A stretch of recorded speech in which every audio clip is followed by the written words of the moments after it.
guys, welcome to my channel. As you can tell by the title of the video today, we are going to be casting onto a circle knitting loom.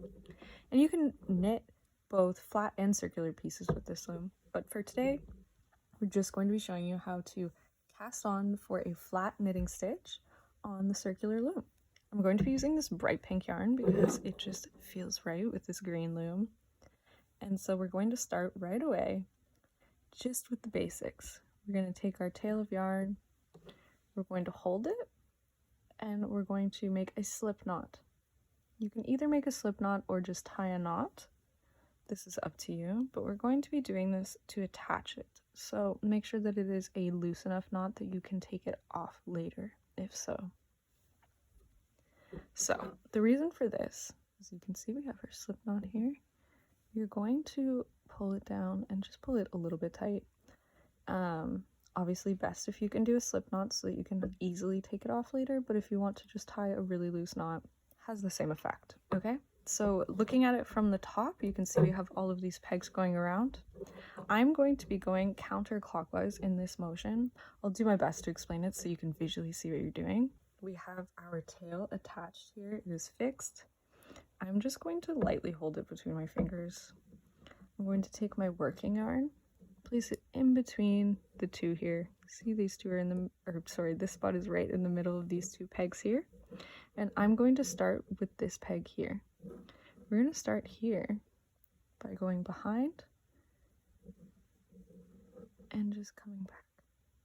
So as you can see, I'll do this again. We've come in the middle, come behind, just tucked it. Just like this. So this direction that we're going is also, or sorry, this direction is clockwise motion for these as opposed to the counterclockwise motion of my direction.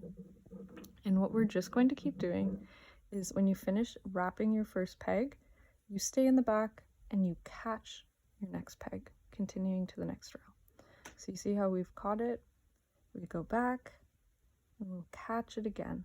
I know it's hard to see with my hands in the way. We've caught it. Sorry, we finished. We'll catch it, and then you can go. Catch it, and then you can go. Catch it, and then you go back. So the way that I typically like to do this is to have it facing me.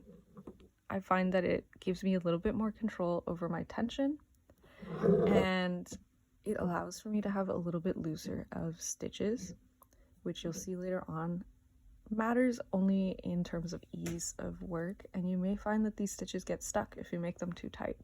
So you just want to be conscious that you're doing them loose enough that you can pull them up later. Okay, so I'm going to show you from this backwards direction. Keep doing it the other way if that's what worked for you, but if it still feels a little bit weird, this is how I choose to do it. So I have my loom facing away from me, so I'm looking at the back of the stitches that I'm going to be doing instead. And again, I just find this keeps my tension looser and it helps me work it up just a wee bit quicker. Obviously, watching in the camera is a little bit more difficult, but it makes all the difference.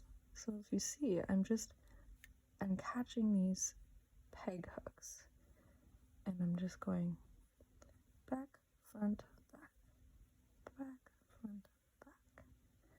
But this way works best for me. And as you see, I'm turning it as I go, the same way that you would turn it as you go if you're going in this direction. So I can show you. We'll go like this, back, front, and back, back, front, and back. And that's all we're doing until we meet or get right beside our starting peg again. This first few rows this first row, your foundation row, will want to come undone, so just be careful.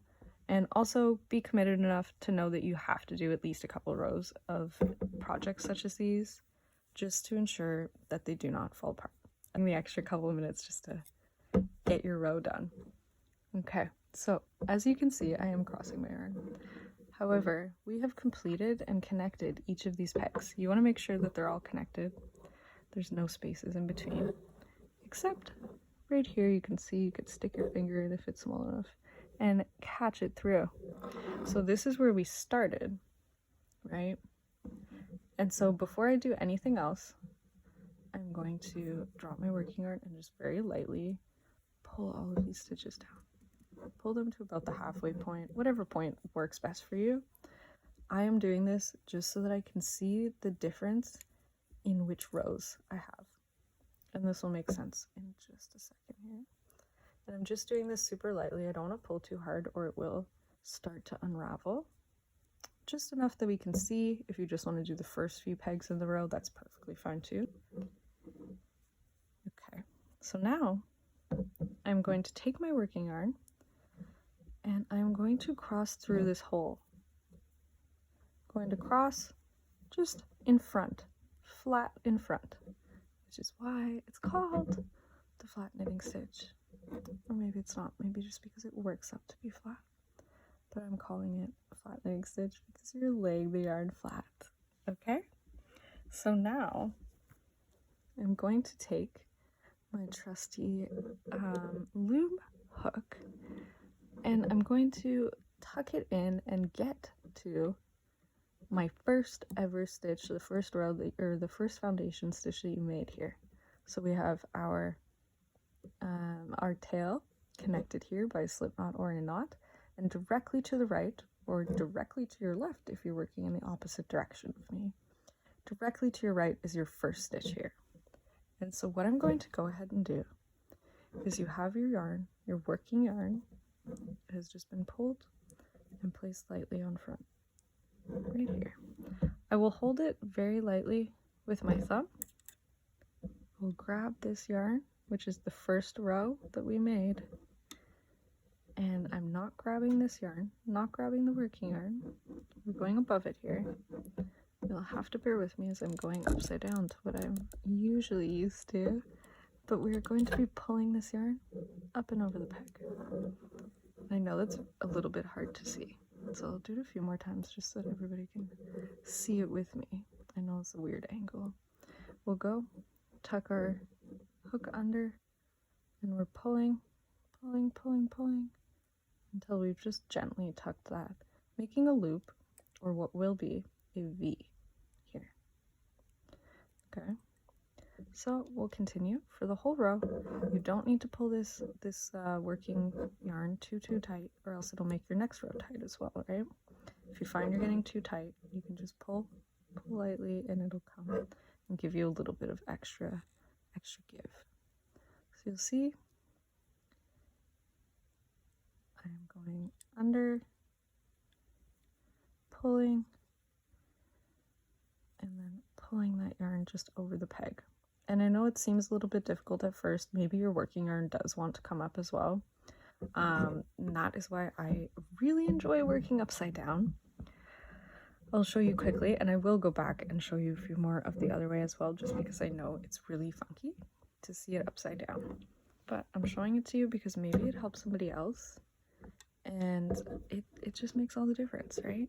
So in this way, we have our circle. Instead of having the pegs facing up towards the sky, I make the pegs face down towards the desk or whatever surface. More so, they're facing towards you while you're doing this motion. My pegs are facing like towards my stomach, let's say.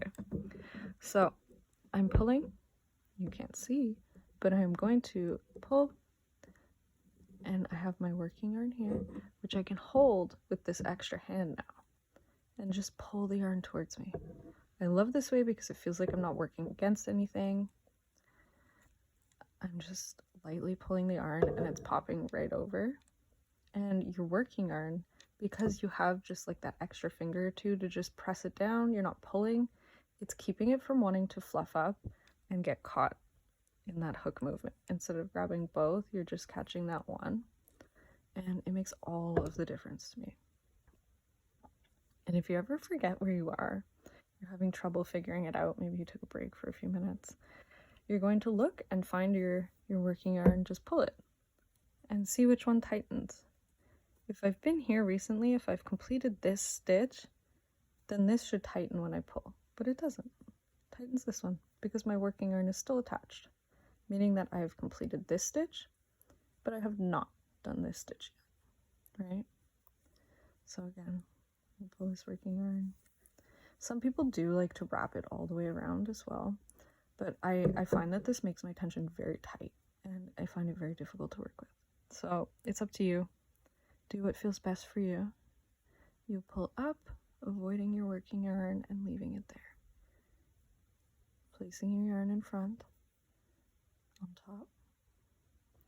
You go under, leaving the working yarn, pulling it over the peg, and continuing. We'll keep going here, and I will show you how we'll continue in our next round if you'd like to continue your project. And we're going to be crossing soon our starting point. So after this, you have what is essentially your very first row. You had your foundation row, you had your foundation chain, and now you've knit into that foundation. And so you have what is now a constructed first row. And while you have this yarn here, you can pull on it. It's not unraveling, it's not going to come up and off of this. Because the pegs have that little indent, I find that it doesn't come apart. It's pretty ideal for a project on the move, despite the fact that it is a little bit larger than what I would typically carry for a project, just in terms of like yarn and a crochet hook. But it's worth it. As said, we're crossing this starting peg again, and we're just going to continue. We're just going to continue. It is as easy as that. You're just continuing in the round. Continuing in the round. And I will stop shortly and let you guys continue on your projects here.